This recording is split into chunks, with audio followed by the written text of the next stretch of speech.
বক্তব্য দেওয়ার জন্য অনুরোধ করবো তৃতীয় ঘোষকে, আমরা প্রতিনিধি সংখ্যালঘু অভিযান আন্দোলন থেকে।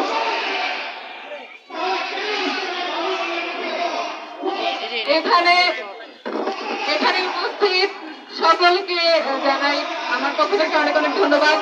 কারণ আমরা সংখ্যালঘুরা আসলে প্রতিবাদ করতে ভুলে গেছি, বিশেষ করে আমরা সনাতন ধর্মাবলম্বীরা। আমরা আসলে অনেকেই প্রতিবাদ করতে ভয় পাই, কিন্তু তারপরেও আপনারা ভয়কে জয় করে এখানে উপস্থিত হয়েছেন আমাদের এই বিক্ষোভ সমাবেশে। তার জন্য আপনাদেরকে অসংখ্য ধন্যবাদ। আমাদেরকে ভারতের দালাল বলা হয়,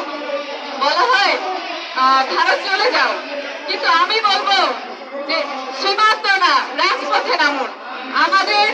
আমাদের ন্যায্য অধিকার অর্জন করতে হলে, আমাদের 8 দফা দাবির বাস্তবায়ন করতে হলে আমাদেরকে রাজপথে নামতে হবে, সীমান্তে নয়। তাই আমার পক্ষ থেকে একটা স্লোগান হবে, সীমান্তে না রাজপথ, রাজপথ রাজপথ, সীমান্তে না রাজপথ, রাজপথ রাজপথ। এক কথা, এক দাবি, এক কথা, এক দাবি, এক কথা।